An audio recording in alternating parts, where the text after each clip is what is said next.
हम भगवान के हैं, कैसे माने, क्या प्रमाण है आपके पास? अध्यात्म कोई प्रमाण की वस्तु है क्या? वो अनुभव की वस्तु है, अनुभूत विषय। वो कोई प्रकृत राम अतर्क बुद्धि मन बानी, जो मन बुद्धि के अतर्क है उसे कैसे हम प्रमाणित करें? पर पिता का ये पुत्र है तो उसमें कुछ गुण मिलते होंगे, स्वभाव मिलता होगा, तो पहचाना जा सकता है कि तुम अमुक के लड़के हो क्या? बोले कैसे पहचाना? बोले कुछ स्वभाव मिलता है।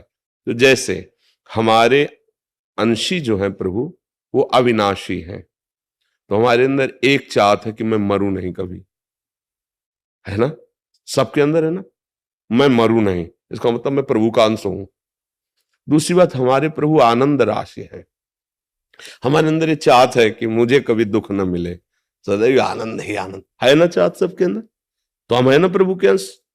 तीसरी बात है कि हर परिस्थिति में मैं शांत रहूं, नहीं शांति में, ये दुनिया प्रपंच छोड़ो, कुछ मिनट तो यार शांत रहने दो, शांति की चाह है, क्योंकि हमारे जो प्रभु है ना शांताकारम, तो है ना हम प्रभु के, क्योंकि हमें शांति चाहिए। चौथी बात, हम सबसे बड़े बनना चाहते हैं, नहीं बनना चाहते। विद्वान तो सबसे बड़े विद्वान, पहलवान तो सबसे बड़े पहलवान, और चोर तो सबसे बड़े चोर, हिंसक तो सबसे बड़े हिंसक, मतलब जो जहां है वो सबसे बड़ा बनना चाहता। क्यों? क्योंकि सबसे बड़ा जो है उसका वो बच्चा है प्रभु का, अजय अविनाशी अद्वितीय, उसी का वो अंश है, इसलिए उसके अंदर आता है मैं सब पर विजय पाऊं, जिस डिपार्टमेंट में हूं जाऊं सबसे बड़ा बन जाऊं।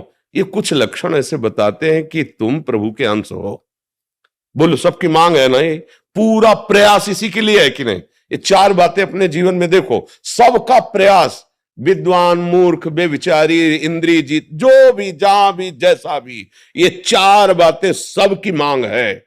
मैं अविनाशी हो जाऊं, मरूं नहीं, मुझे कभी दुख न मिले, सदा आनंद में रहूं, मैं कभी अशांत ना हूं, शांति प्राप्त हो, और मैं सबसे बड़ा बन जाऊं, है ना?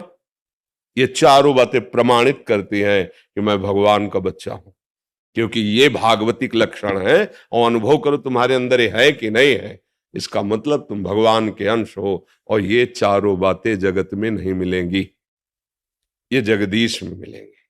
जगत में तुम चाहे जितने बड़े बन जाओ, तुम्हारे बाप कोई न कोई है किसी भी डिपार्टमेंट में, कहीं भी आपकी पहुंच नहीं, लेकिन आपसे बढ़कर है, विद्या में तो, गुण में तो, बल में तो, क्योंकि वो अनंत है, इसलिए खोजते चले जाओगे तो एक महाबलशाली मिलेगा जिसके बल के आगे किसी का बल नहीं। जाके बल लवलेस थे जीते चराचर धार, वो प्रभु जिसके एक लव मात्र बल से चराचर जगत पर विजय प्राप्ति की। अरे दस कंदर, मैं उनका दास हूं जिनकी प्रिया का अपहरण करके तू लाया है। वो महाबल, वो महाज्ञान समुद्र, वो महारूप समुद्र, जो भी जैसे भी, हमारा परम लक्ष्य है भगवान की प्राप्ति। ज्ञानी जन जिसे आत्मा कहते हैं, योगी जन उसे परमात्मा कहते हैं, भक्त जन उसे भगवान कहते हैं, प्रेमी जन उसे अपने प्यारे लाडिले कहते हैं।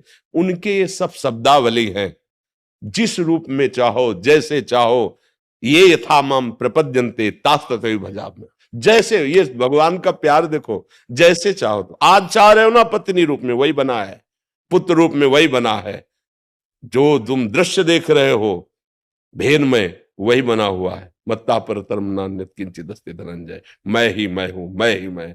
अब बस ये कि तुम चाहते क्या हो। अगर तुम विषय चाहते हो, जगत चाहते हो, तो और कोई नहीं, कृष्ण ही बना हुआ है, कोई नहीं, किंचन मात्र। वेद कहता है सर्वम खलमिदम ब्रह्म नेना नास्ति, तो फिर जब किंचन मात्र कोई और है ही नहीं, तो विषय भी तो वही बना है, पर ये तुम जानते नहीं हो, इसीलिए तुम भोक्ता भाव किए हो, यही तुम्हें फंसाए हुए है। इसलिए मन वचन कर्म से गुरुजनों का आश्रय लेकर उनके अमृतमय वचनों का हम आदर करते हुए श्रवण करें, मनन करें और आचरण में उतारे, तो परम लक्ष्य की प्राप्ति निश्चित, क्योंकि वो है, प्राप्त है, केवल अनुभव करना है। सच्ची बात, उसको उपजना नहीं, कोई साधना की उपज नहीं, परमात्मा ज्ञान या परमात्मा प्रेम वो है। जैसे प्रेम है, वही प्रेम हमारा देह में है, देह संबंधियों में है, भोगों में है। भगवान का प्रेम कैसे जागृत होता है?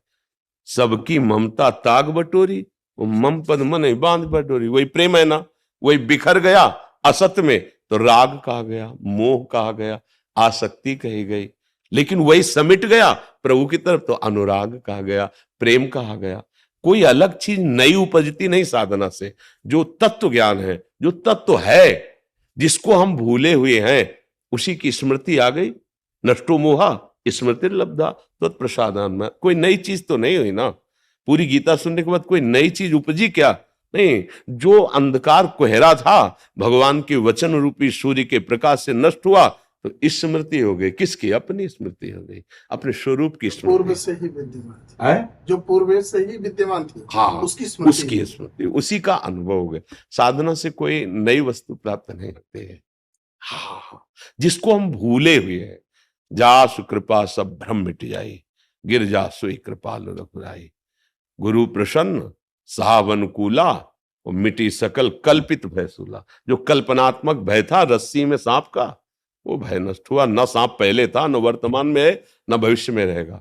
केवल माना हुआ हमारा भय वो छूट गया, वो रस्सी ही थी। ऐसे ही जैसे स्वर्णकार कुंडल के अलग पैसे नहीं देगा, हार के अलग पैसे नहीं देगा, कंगन के अलग पैसे नहीं देगा, वो वजन में सोने के पैसे देगा। कितना सोना है? 5 तोला। बोले कंगन अलग है, हार अलग है, अंगूठी। हमको इससे मतलब नहीं है, हमको सिर्फ स्वर्ण से मतलब। हमारे तराजू में स्वर्ण है और उसकी पेमेंट लो, क्योंकि वो स्वर्ण देखता है, आकार नहीं देखता। ऐसे ही जो ज्ञानी है वो शव में एक तत्व देखता है।